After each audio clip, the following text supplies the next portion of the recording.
It's a great day to be alive and an artist. My name is Matt with the Hat, and today in our acting series, we're going to take a moment and talk about listening. It is often said that actors listen with their eyes more than with their ears. And I think that's fairly true. I think human beings listen with their eyes more than they do their ears. And what do I mean by that? Well, the amateur actor, when they start out, they often will be listening for their line, where it goes, oh, my cue is this, oh, ba ba ba ba ba ba ba ba ba. And it's like line, line, line, line, line, line. But if you're really listening, and you're listening with your eyes, you're noticing tone, you're noticing words, you're noticing things in character that are going to cause that next line to come out.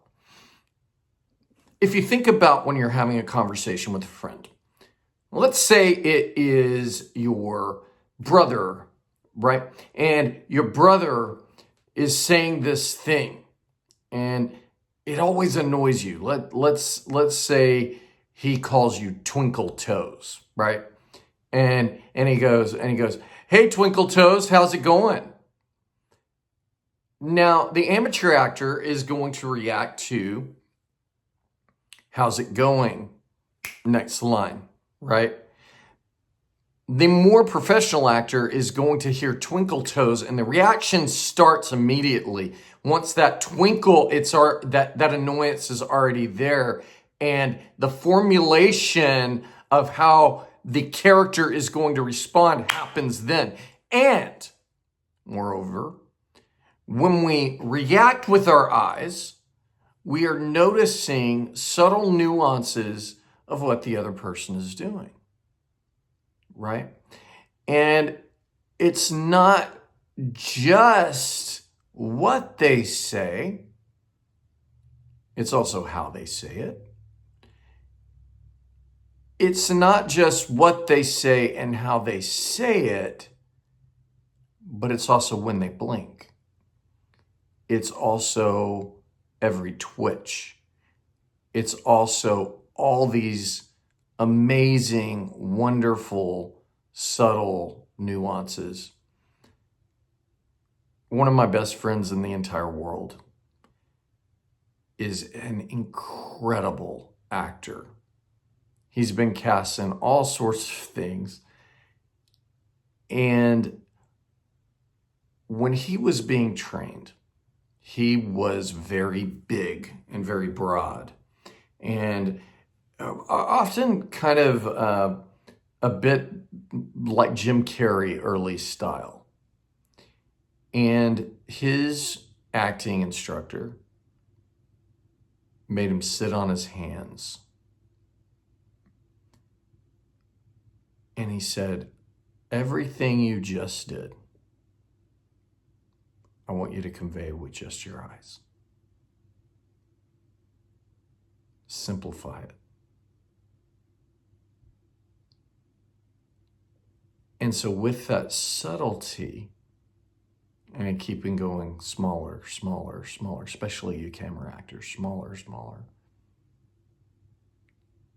If I can listen with my eyes, I can see you blink and it means something.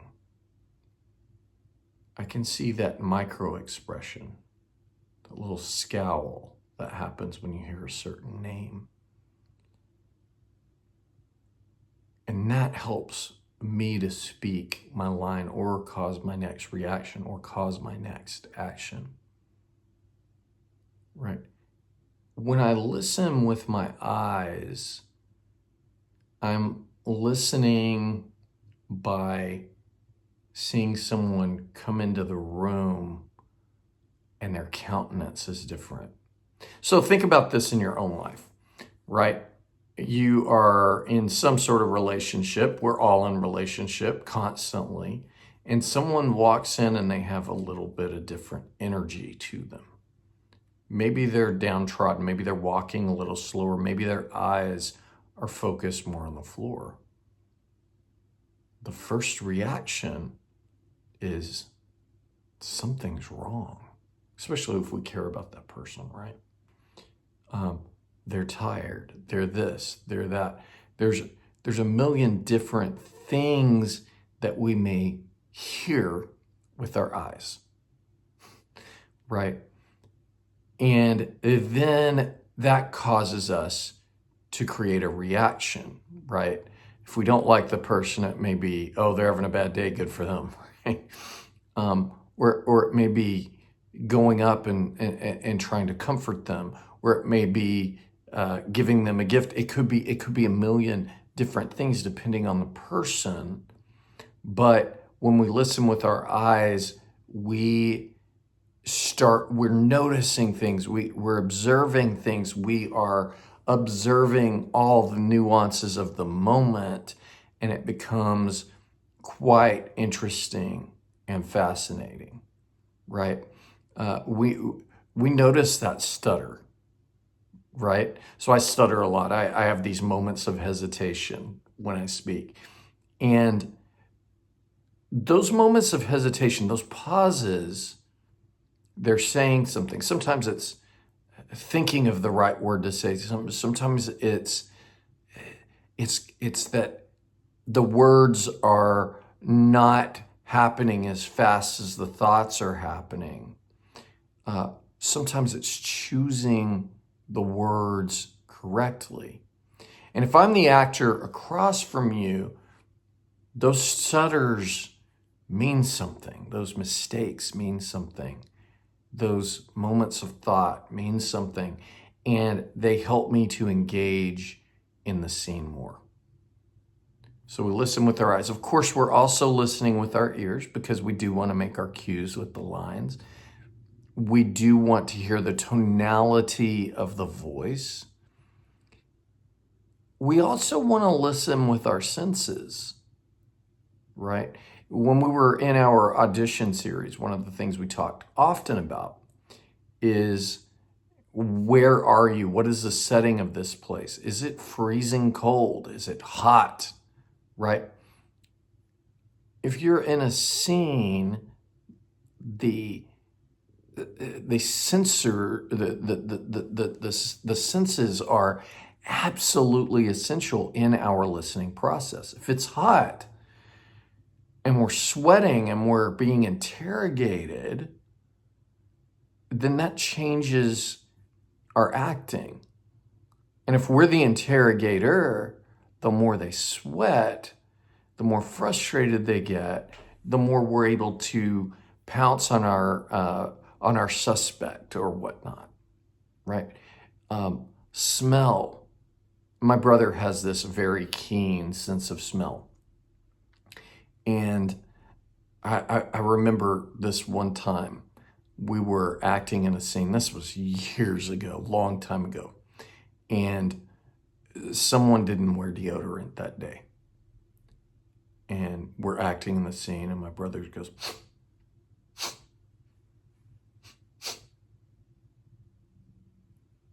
he was like, Matt, did you wear deodorant? I'm like, yeah. And I checked, and I was like, yeah, I smell all right, you know. He's like,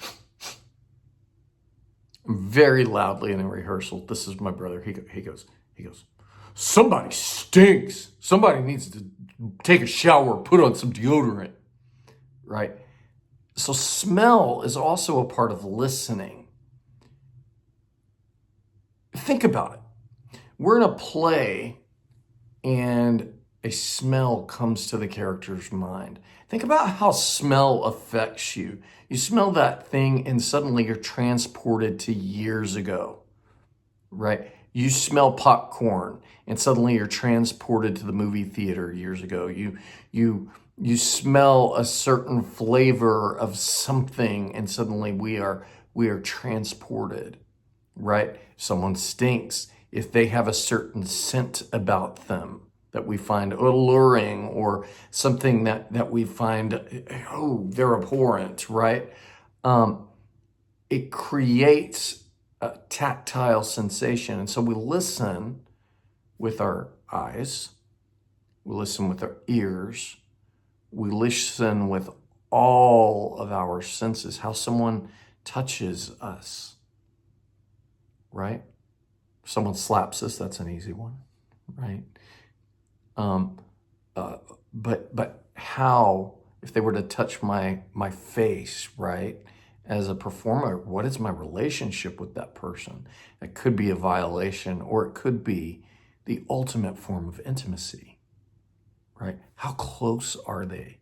See, I'm listening with my body. I'm listening to everything around when I'm acting, and everything is a source for me to react, for me to speak, and it all becomes something to play with in my rehearsals so that I can have more fun with it, so that I can try more, so that I can make more choices, right? Sometimes an actor will say, I don't know what to do. And I'm like, look at what they're doing. Listen, see what they're doing. Smell. What are you smelling right now? Where are you? What's this room like? Is it cold? Is it hot?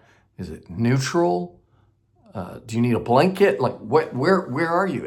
And when they start to engage the imagination, and when they start noticing nuances, suddenly the scene takes a new life, right? And so when we are talking here, we're talking about listening with your body, listening with your senses, listening with all that you have: eyes, ears, smell, taste, everything, to make your scene more interesting and more powerful. Quick note, we can also over listen, because if you think about how much we tune out in life, characters tune out too. So that's just something to get your mind in that place, to listen with your whole body, not just your ears. I hope this helps you on your journey as an actor. You are amazing. I love you. Have a beautiful day and keep making art.